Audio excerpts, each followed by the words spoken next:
Halo teman-teman, balik lagi di channel Arjuna Gosong. Bagaimana kabar kalian? Semoga sehat selalu teman-teman ya.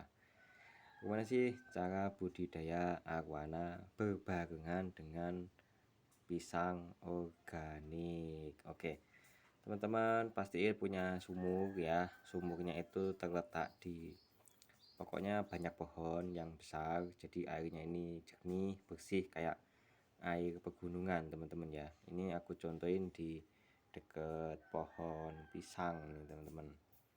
Pohon pisang itu kan suka apa namanya ya, eh, kalau kalau kita menyebutnya limbah kayak misalkan sampah-sampah, nah itu kan kita nyebutnya limbah.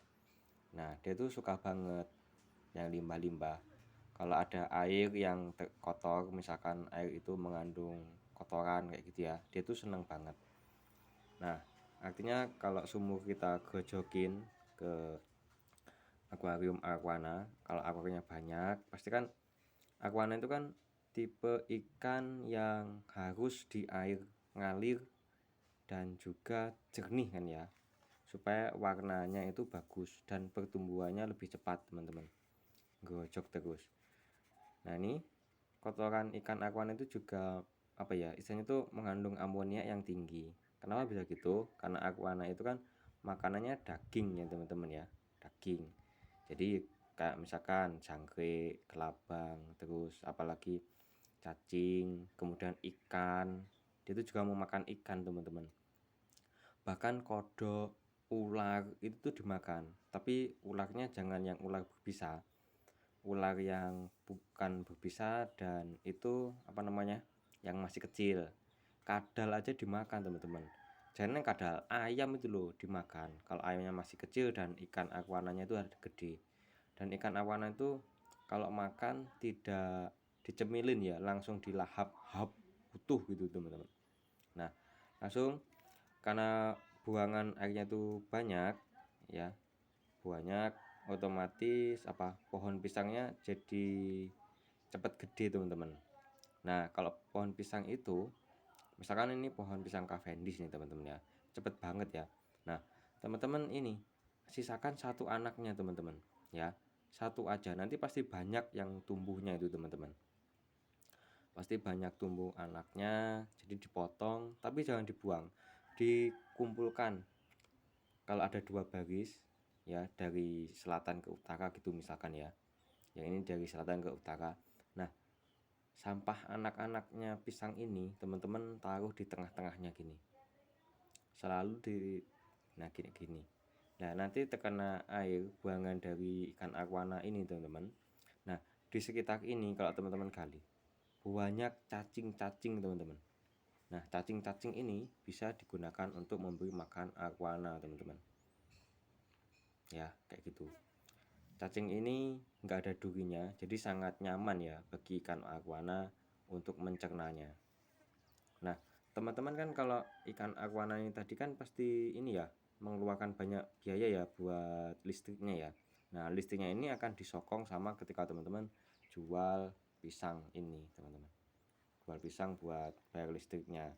Terus pakannya ini apa namanya, cacingnya ini buat pakan arwananya. Jadi pisangnya juga boleh dimakan, pasti turah gitu, bisa jualan.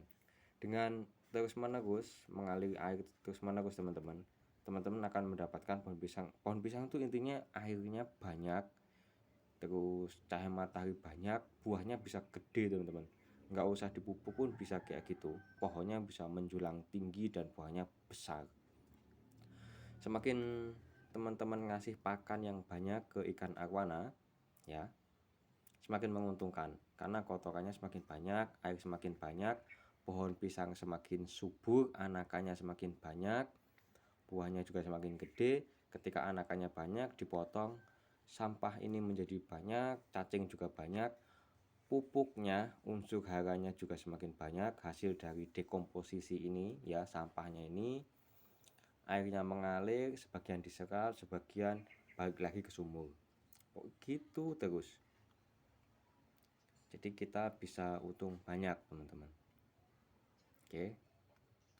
Nah Untuk rumput-rumput yang tumbuh jangan di herbisida teman-teman ya, tapi rumput yang tumbuh itu disabit kemudian ditaruh di atasnya ini, karena cacing juga suka teman-teman.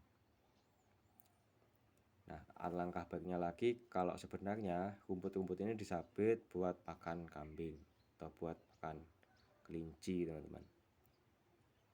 Nah, kotoran kelinci balik lagi buat ini, taruh aja di sini, nanti kena air dari sini, air hujan, dia unsur haranya akan meresap, cacingnya makin banyak, pohonnya semakin subur. Nah, ini salah satu ini juga ya teman-teman ya, untuk menghijaukan bumi teman-teman, kayak gitu. Semoga teman-teman berhasil ya. Untuk arwana emang ini teman-teman, aku pernah ini juga sih, nanya-nanya juga kalau arwana itu cepat besar kalau airnya jernih, pH-nya dipastiin 7 teman-teman ya. Beli pH meter.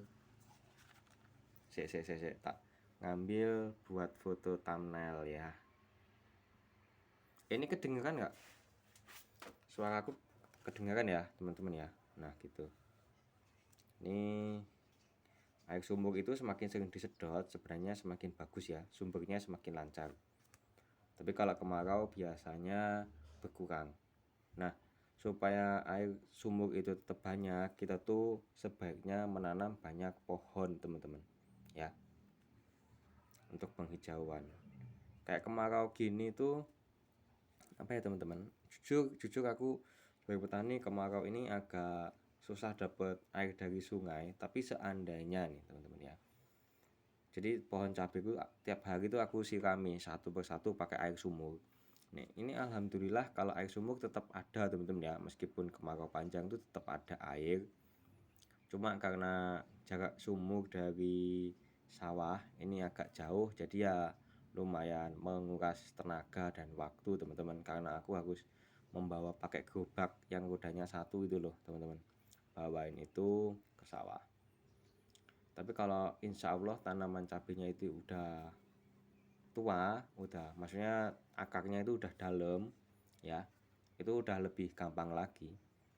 Kalau aku sih ini teman-teman ya, rumputnya nggak aku basmi, tapi cukup aku sabit ya, kayak gitu, ditumpuk lagi seperti ini konsepnya. Karena rumput itu juga pasti ada manfaatnya untuk memperbaiki kualitas tanah ya. Yang penting jangan sampai membeludak rumputnya, jadi harus sering-sering disabit ya. Kalau aku nggak suka mencabut, meskipun dicabut nanti juga tumbuh lagi, mending disabit aja kalau aku sih gitu.